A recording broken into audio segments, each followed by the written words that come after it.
When you don't roll your trash can down to the street for over a month, its insides morph. They change. They fold into themselves. What were individual pieces of waste to begin with coalesce into larger, disgusting intermediaries, decaying towards a singular, hellish, sludgy mass. It diffuses into itself. Boundaries dissolve, contrast lowers until they each become indistinguishable from the one. This blending of characteristics can be found in all manner of things beyond mere garbage. With regards to human endeavors, complexity adds richness and flavor. Intermingling of biological processes is what makes cheese taste good.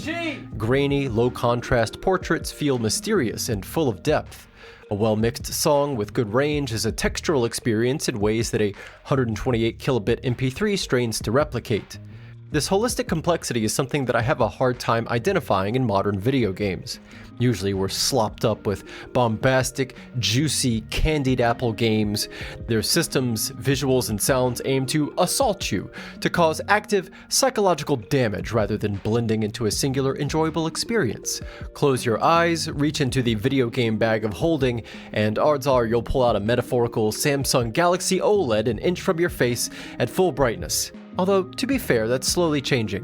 What does a game look like when its sound design takes inspiration from its visuals and vice versa?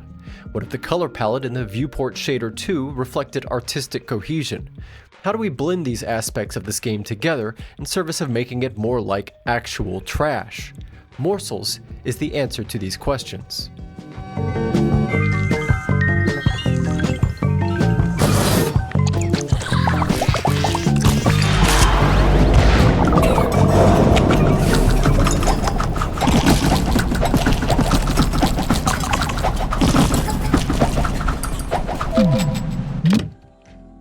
So first off, what is it and what makes it so good? Morsels is a competent roguelike twin-stick shooter directed by a mushroom come down. The gameplay is robust, built of strong fundamentals, and blanketed in a thorough, consistent artistic vision.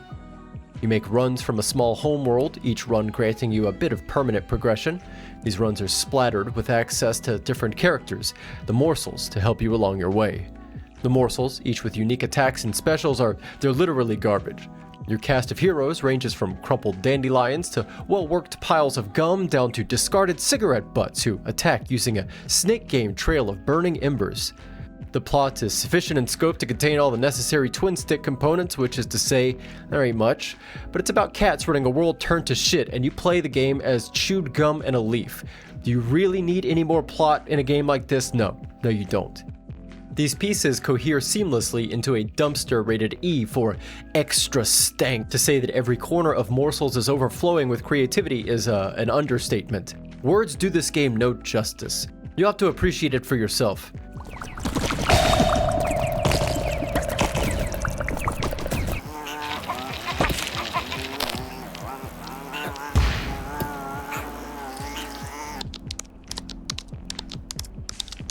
The gameplay is as sharp as a pair of new nail clippers fresh off the rack. Not what I enjoy most about the game though, but that's not to say it's bad. It's not. The gameplay is very, very good. I've been working on my own little twin-stick shooter project in Godot, mostly to learn a game engine and stay fresh on Python in this LLM hellscape. Squeaking out incremental improvements to my little game gives me a visceral appreciation for just how hard it is to make a game that feels good to play. My heuristic for determining a twin-stick shooter's quality is snappiness. Ow, fuck. Did you know you can cut and solder a normal USB-A? Do I have to pilot this game like a boat, or can I drive it like a fourth-owner sports car? I'm happy to report that you can, in fact, beat the hell out of this game.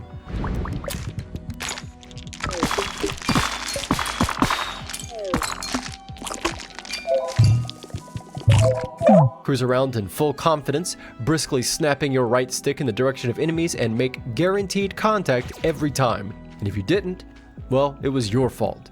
Damage calculations are predictable, allowing you to rely on hit and run tactics when you're feeling a bit vulnerable. Morsels never feels unfair. I'd go so far as to say it might be too easy. Not in the sense that reaching the end game is hard, I wouldn't know, I haven't gotten there yet, but that the moment-to-moment gameplay rarely feels threatening. The only real threat comes from a level timer in the form of a giant ghost snake. Accepting that, dare I say, underhanded pressure, the game lacks any real mechanisms for making you sweat. The action increases in frequency as you go on, but nothing that some completely busted builds can't solve. But that's okay. I'm here for the presentation. I don't think I've ever heard a game that sounded quite like this.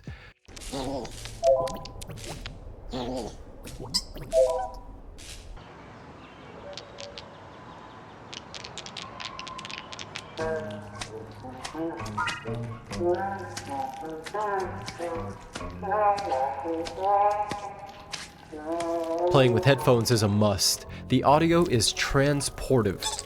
The soundscape here does not reflect efforts that were workshopped or focus tested, committee selected, or Kanban boarded. Nope. This is the result of a bunch of people getting into a sound studio and going, Gummy, the aforementioned pile of chewing gum, sounds like chewing gum when he walks. I think literally someone chewed gum into a microphone a whole bunch for these sounds.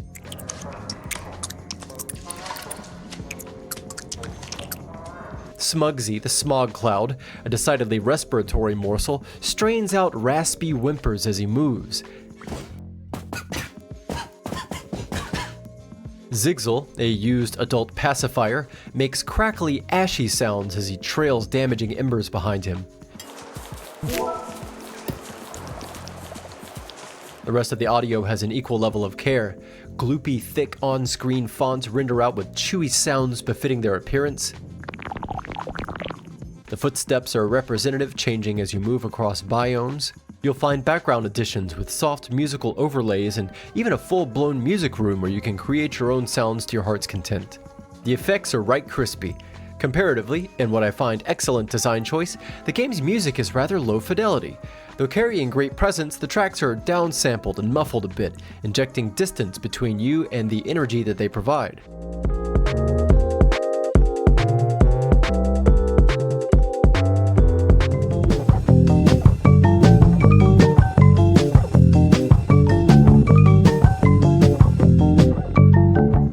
That doesn't mean that the music is simple. Listen carefully and you'll hear production work as textured as the game itself. This intermingling of sharp sounds and muddy, steady music, of mouth salivas and crumply leaves and all manner of gross, bloopy, slorpy, trashy, smoky sounds, it all blends deliciously. Like a plate of slow-cooked food or a forgotten roadside Hefty bag, its contents effortlessly combine into a thing greater than the sum of its constituent parts. The sound is my favorite part of the game, easily, but only barely. The visuals are something else. My first thought when firing up this game was, what the fuck am I looking at? How did they do this? I'm not qualified to talk about visual art. I couldn't tell you why I find the subjective appearance of Morsels' presentation so compelling, but I do. Colors are drab, heavily muted, and landfill adjacent. The sprites are extra thick, highly pixelated, yet they move gracefully. Everything seems to have an inertia to it. The physics and movement scaling seem to exist on a different plane, one much smoother than the one rendered in front of the camera, which gives the game a greased rocket kind of feel. Much like the soundscape, the visuals are comprised of so many different pieces that it's a little hard to ID exactly what's happening. I can see at least a few things going on. One is that Morsels makes effective use of sprite layers and applies unique physics to each layer as necessary. When combined, the finished sprite's movement gains this pendulum-like out-of-phase sine wave effect. The eyes and limbs on your Morsel sprite are the best example of this. As expected, these are fine-tuned for each sprite to give them all an extremely goofy appearance, and the end result being that the sprites in their working space have a very wide domain of possible transforms. In other words, rather than thick, chunky pixels popping in and out, you find these rough-looking sprites have liquid, smooth movement and color transitions, with their edges fading in and out gracefully as they wander around. It's a delightful look. Also shout out to the CRT filter. It's used to great effect here. As a final mixing pass on all the underlying visuals, I find it adds a huge amount of character to the game.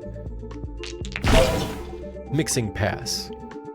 A hand-massaged end result comprised of countless primordial additions. It's very Felix Colgravian. So many parts of Morsels are, to use a popular game dev term, interpolated. Smooth, continuous trash. When smoothed to this degree, a game takes an almost synesthetic quality. You start to feel the sounds, hear the sights. This compositional experience is a welcome respite from the increasingly narrative-driven, blockbuster-esque handhold simulators that have taken the spotlight over recent years. I'll opt for a game like Morsels every time.